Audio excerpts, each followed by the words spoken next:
Page 2. Open your modules on page 2. Punta tayo sa page 2. In page 2, doon sa page 2, meron kayong makikitang, yes, yan po. Ano yun? Ano yung nakikita niyong picture sa page 2? Mapa ng? Mapa ng? Ng? Ay, naku, hindi nila alam. Ito ay mapa ng Pilipinas o ng Philippines. Ibig sabihin, yan yung mapa ng bansa natin. So, dito, sa mapa ng Philippines, ano kaya ang gustong sabihin nitong mapa natin? Sino ba ang nakatira din sa inyo sa Pilipinas? Meron bang nakatira sa inyo sa Pilipinas? Taas nga ang kamay. Kung sinong nakatira sa Pilipinas? Ayun, si Jason, si Jake. Si Nathan ba nakatira sa Pilipinas? Okay. Si Krishalyn din, tsaka si Princess. Akala ko may Amerikano sa inyo eh. O kaya Chinese eh. Hindi nakatira sa Pilipinas eh. Buti alam nyo palang nakatira kayo sa Pilipinas. Ano? Ngayon, tandaan na meron tayong iba't ibang lugar sa Pilipinas. Magsabi nga kayo ng iba-ibang lugar sa Pilipinas na alam nyo? Unahin natin si Jason muna. Jason. Anong lugar sa Pilipinas ang alam ni Jason? Pangasinan. Pangasinan. Very good. Si Jake ay? Dagupan. Dagupan. Nathan. Si Nathan. Sa? Ilocos. Isip muna si Nathan Si Krishalyn muna. Krishalyn. Sual. Very good. Si Princess? Manila. Very good. Balik tayo kay Nathan. Nathan, lugar sa Pilipinas. Sa Philippines. Sa? Saan? Tarlac. Okay, sa Tarlac. Ngayon, lahat ng lugar sa Pilipinas ay pwede nating meron silang mga topografiya. Ano ang ibig sabihin ng topografiya? Bago natin pag-aralan, sabihin nyo nga muna, topografiya.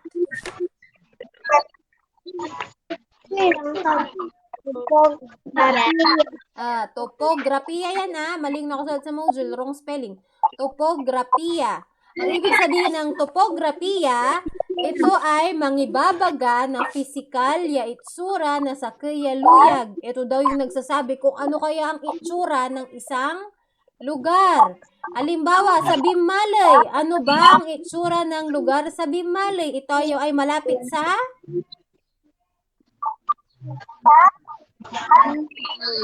Sa? Very good, Jake. Malapit ang Bimmalay sa dagat or sa beach. Di ba, Nathan? Sa beach. Ngayon, tandaan, ang ibig sabihin ng topografiya, siya ang nagsasabi ng itsura ng isang lugar. Pinapakita niya yung forma, ayos, daloy, tan korte, na formay dalin, tan formay danom, mananeng saray luyag. So, pinapakita niya lahat. Kung may bundok ba sa isang lugar, may ilog ba, meron bang dagat. Sa Bimali ba may bundok? Wala. Very good. Wala po. Walang bundok.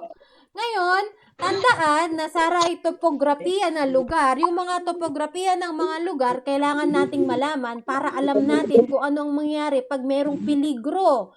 Ano yung mga halimbawa ng peligro? Pwedeng magkaroon ng bagyo. Ano pa? Ng? Baha. Very good. Pwede din yung yugyug. Anong tawag dun sa yugyug? Lindol. Very good. Lindol. Yung sa dagat, ano yung nangyayari sa dagat? Yung may umiikot na ganun? Anong tawag dun? Ipo-ipo. Very good. Yung ipo-ipo. Kailangan alam natin yung mga topografiya ng lugar natin para... Yes, Krishalyn. Ano yun, Krishalyn? Dapat alam natin yung topografiya ng lugar natin para alam natin yung gagawin pag merong peligro. Halimbawa, sa Bimmalay, Ano ang peligro na lagi nating nararanasan sa Bimalay? Baha, lindol, o ano? Ano ang nararanasan natin? Oh, Sa Bimalay? May ipo-ipo sa Bimalay? Yung lagi nating nararanasan. Ano yun, Jason? Yo. Bagyo. Very good. Bagyo at syaga. Princess, ano yung isa?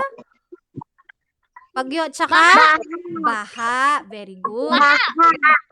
Nathan, pag may mga bagyo, may mga baha, yung iba, merong mga tao na nagbibigay ng food, meron din nagbibigay ng pera para makatulong sa iba.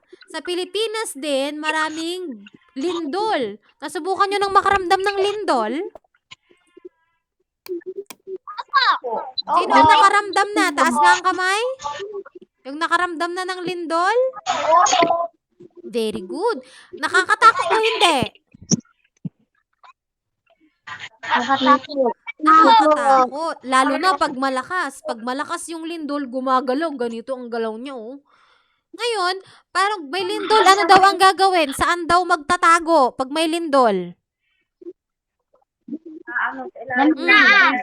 Sa ilalim ng? Very good. Dapat magtatago sa ilalim ng lamisaan para hindi kayo madaganan ng mga matutumbang mga pader o kaya yung mga bubong-bubong na lumilipad. Pag nagliyig-yig, dapat magtago sa ilalim ng lamesa. Antayo may bagyong undoy. Antayo lang may bagyong undoy. Very good. Nathan, may bagyon undoy, 'di ba antoy agawa di manad Manila, nagkaroon ng malaking baha, yung baha lampas hanggang tao. Bakit kaya nagkaroon ng baha doon sa Maynila?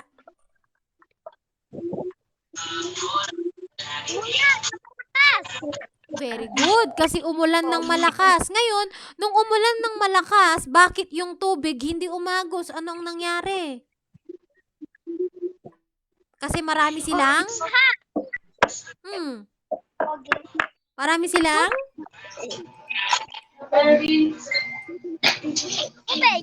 Tubig? Ne?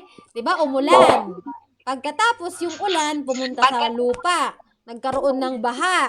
Bakit kaya nagkaroon ng baha? Bakit yung tubig hindi na lang umagos? Dahil? Isang malaking problema sa Maynila ay yung basura nila. Kasi yung basura nila sumagsat doon sa kanal. Kaya yung mga tubig galing sa ulan, hindi makaagos. Kaya nagkaroon ng baha. Tapos sa Maynila ba maraming puno? Sa Maynila? Maraming puno o mas maraming simento? Mas maraming semento. Kaya yung mga baha, walang sumisipsip ng tubig. Sino ba ang sumisipsip ng tubig sa baha? Sige nga. Mga? Sino sumisipsip? Mga puno. Very good, mga puno. Kaya nagkaroon ng baha sa Maynila kasi kukonti na yung puno nila doon. Tapos marami silang basura. Kaya dapat tandaan nyo, alam nyo yung topografiya ng lugar nyo. Katulad dyan sa Bimalay. Sa Bimalay, ang topografiya natin ay mababa yung lupa, kaya laging merong baha. Kaya pag umuulan na, ano na ang gagawin nyo para hindi mabaha? Very good. Siyempre, dapat mag-ready na kayong lumikas. Pero, para hindi na magkaroon ng baha dyan sa Bimalay, ano kaya dapat nating gawin? Dapat magtanim ng madaming? Very good. Madaming puno. Pero, isa pa, ang topografiya ng Bimalay, malapit saan? Sa bundok o sa dayat? Sa dayat. Malapit sa dayat. Kaya, mahihirapan pa rin yung mga punong sipsipin yung tubig dahil maraming tubig ang dayat, di ba? Very good. Ngayon, paano pag uran na?